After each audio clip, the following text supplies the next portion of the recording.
Starlight Keep HFY presents Why Aren't They Dead Yet? Chapter 1. The air shimmered like a bad mirage. Heat waves rose off the cracked black rock, distorting the landscape until it looked like the world itself had decided to melt. An ominous red glow leaked from fissures in the earth, casting the volcanic plain in an angry light. Ash rained softly, carried by hot gusts of wind, dusting the rocky surface like cursed snow.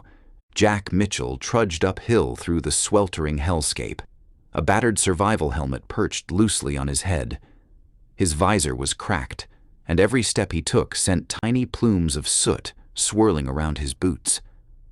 For most people, hell, for most species, this would be an unthinkable place to set foot on. Jack just called it Tuesday. Behind him, two aliens staggered after him, visibly suffering.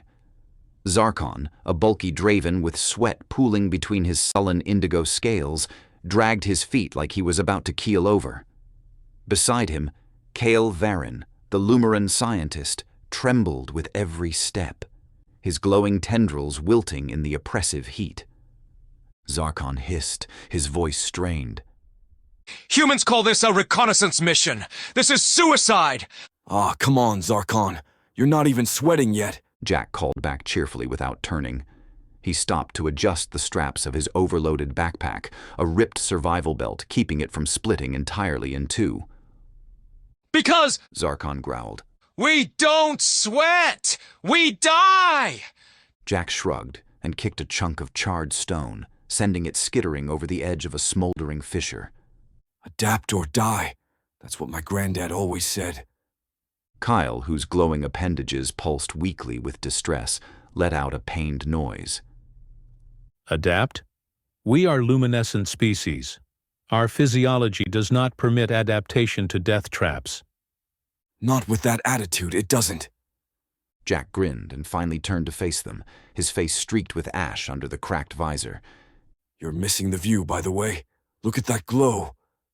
Zarkon glared at him as though Jack had just sprouted a second head. The glow is lava.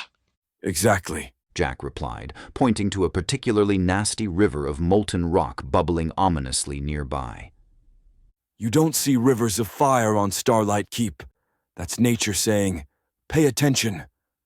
The Lumaran swayed, muttering something in his native tongue that Jack was pretty sure translated to, "Why did I ever leave my lab?" They climbed a little further before Zarkon finally stopped and growled. Human, what could possibly be worth enduring this? Jack stopped, turning to face the exhausted aliens. His expression softened ever so slightly. Star-forged minerals, Zarkon. The stuff the Keep runs on. This place is packed with them under the crust. If we can survey the terrain, Starlight Keep might get enough energy to keep its shields running for decades. He didn't add that Starlight Keep had seen increased attacks from raiders in the last few months, or that if they didn't find a reliable energy source soon, the station might fall. Instead, he smiled that casual, lopsided smile of his and said, Besides, wouldn't want to disappoint the Council of Elders now, would we? Zarkon muttered something about humans being the galaxy's most reckless species, but kept moving. Jack smiled to himself. Just another sunny day in hell. 5 stars on the travel guide. Chapter 2. The ground trembled underfoot. Faint rumbling echoed through the air like a distant growl, rising and falling in waves that set teeth on edge. Lava hissed and spat nearby, throwing up sparks that drifted lazily before falling back into the churning rivers of molten rock. Kael froze mid-step, his glowing tendrils drooping in sheer terror. This landscape is collapsing. The very ground is angry. We should turn back. Jack Mitchell, several strides ahead, barely glanced over his shoulder. Oh, relax. It's just a minor tremor. If the ground were really angry, it'd have swallowed us by now. Zarkon, huffing like a bellows, swiped a clawed hand across his face as though trying to wipe sweat off his scales. His deep indigo hide shimmered faintly, the ridges along his neck darkening with stress. Humans, You're mad. I mean it. You're all mad creatures from a death world. How can you endure this? Jack, for his part, was casually adjusting his backpack straps, completely unfazed. He tilted his helmet back a little and smirked. Endure? You're looking at this all wrong, Zarkon. Jack flashed his signature grin. Easy. We roast marshmallows. Now hurry up. Lava doesn't wait for science projects. Kael let out a strangled noise, his pale, luminescent face flickering in pulsing shades of blue-green. You cook food over molten rock? Technically, yes.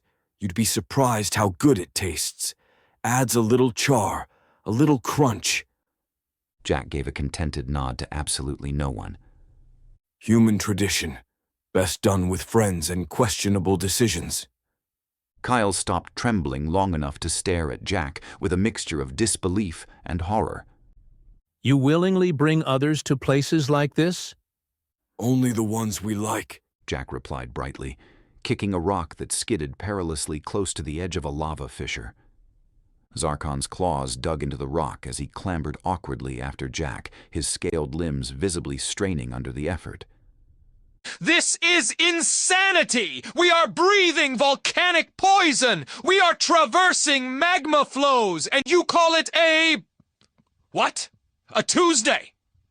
Jack paused dramatically and turned back to face them, a smirk playing on his ash-streaked face. Technically Monday, I think. But yeah, pretty much.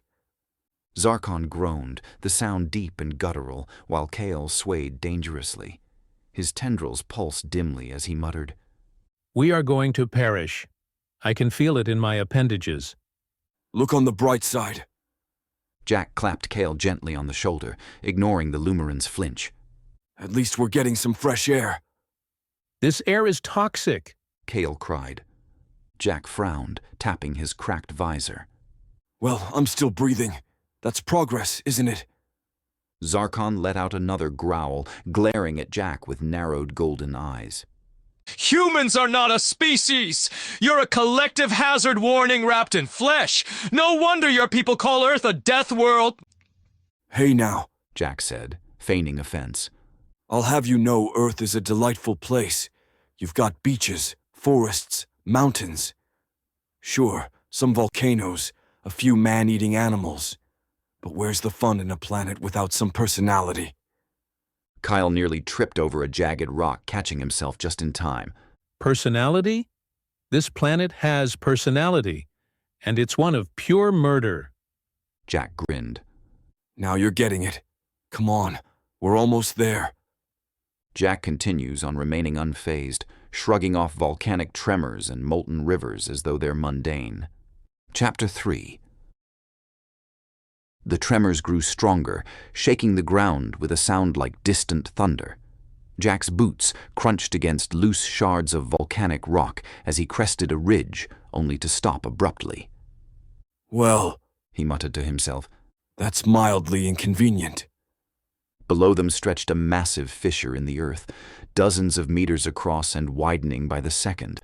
Molten rock bubbled and spewed steam from within its glowing depths, the heat warping the air into surreal waves.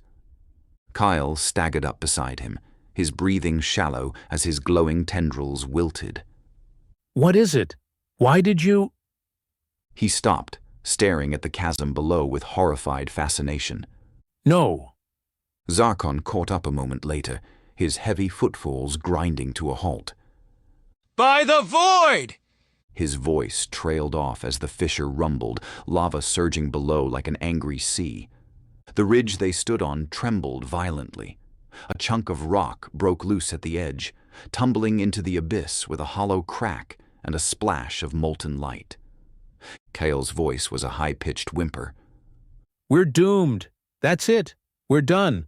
The fissure is impassable. Jack frowned, hands on his hips, scanning the terrain. Impassable.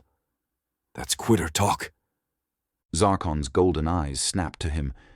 Do you not see the death trench? We cannot cross that! Not with that attitude, Jack replied cheerfully.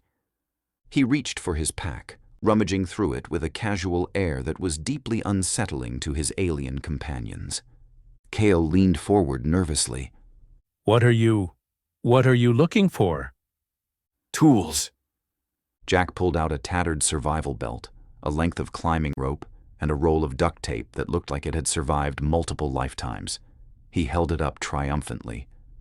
Human ingenuity, boys. The greatest tool set in the galaxy. Zarkon's jaw worked silently for a moment before he finally found words. You intend to repair the planet? Not quite. Jack dropped to his knees and started improvising. He ripped his survival belt into strips, fashioning makeshift anchors to secure the rope to sturdy chunks of obsidian. With practiced efficiency, he tested each knot, layering duct tape for reinforcement. Kael watched, baffled. That can't possibly hold. Jack looked up, eyes twinkling behind his cracked visor. You underestimate duct tape. Zarkon loomed over him, arms crossed. What exactly is your plan, human? Jack grinned as he stood and tugged on the rope to test its tension. Simple. We swing. The Lumaran froze. Swing across that? Yep. One good leap, and gravity does the rest. Just think light thoughts. Jack gave the rope a final tug and turned to face the chasm. The ridge cracked ominously, sending small rocks tumbling into the molten river below. I'd go first, but, leadership responsibilities. Zarkon snorted. You mean you want to see if we survive? Jack winked. Exactly. He gestured at Kael. You're up, Glowstick. Kael recoiled, his tendrils flaring in distress. Me? Why me? Because I believe in you, Jack said, his tone annoyingly sincere. He patted Kael on the back, nearly sending the Lumaran stumbling. Besides, you're lighter than Zarkon. You'll do great. Kael stammered, panic radiating from his glowing appendages. I am a scientist. I do not swing over lava chasms. Jack crouched slightly, leaning closer. His voice dropped to a teasing whisper. And here I thought you Lumarans were all about discovery. Look at it this way. When you survive, you'll have a story no other scientist can top. Think of the academic papers. Kael froze, blinking. Academic papers? Prestige, fame, maybe a shiny plaque. Zarkon rolled his eyes. You humans weaponize optimism. Jack clapped his hands. Enough stalling. You've got this, Kael. With a shaking breath that sounded like a death rattle, Kael grabbed the rope and stared at the chasm. If I perish, know that my soul will haunt you. Noted. Now swing. Jack gave him an encouraging thumbs up. Kael hesitated for only a heartbeat longer before flinging himself off the edge, gripping the rope like his life depended on it, because it very much did. His luminous form swung wildly over the chasm, tendrils flaring in panic as he screamed something in his native tongue. Jack watched, grinning. Textbook form. Kael's arc carried him to the far ledge, where he hit the ground in an ungraceful heap. The Lumaran lay there panting, his tendrils twitching faintly as he whimpered. I am alive. I should not be alive. Jack cupped his hands around his mouth. See? Told you it'd work. Zarkon growled, glaring at Jack. If he dies, you die next. Relax. You're up, big guy. Just don't look down. I am always looking down, Zarkon grumbled. Jack ignored him, tying the rope tighter and gesturing grandly. Then try to imagine you're soaring majestically through the air. Like what's that bird you Dravens have? The one that eats other birds. The Vorak Eagle! Yeah, like that. Go full eagle mode. Zarkon muttered a string of curses but grabbed the rope. With a deep growl of determination, he stepped off the ledge, swinging across with far more control than Kael. His sheer weight brought him closer to the lava than Jack would have liked, but the Draven landed with a heavy thud beside Kael. Happy thoughts, huh? Zarkon barked, glaring back across the chasm. Jack's voice carried faintly. You looked majestic. Zarkon growled but didn't argue. Finally, Jack grabbed the rope, gave it one last test, and stepped off with a shout of joy. Human culture appropriation roar! Zarkon and Kael watched as the human swung gracefully over the chasm, flipping mid-air just because he could before landing on his feet. Jack turned to them with a grin and spread his arms. See? Easy. Kael sat up, clutching his tendrils. Humans are not normal. Zarkon snorted. They're not even sane. Jack, still grinning, gestured forward. Come on. Adventure waits for no one. The aliens gasp and panic while Jack casually adjusts his pace, shrugs, and bounds on ahead.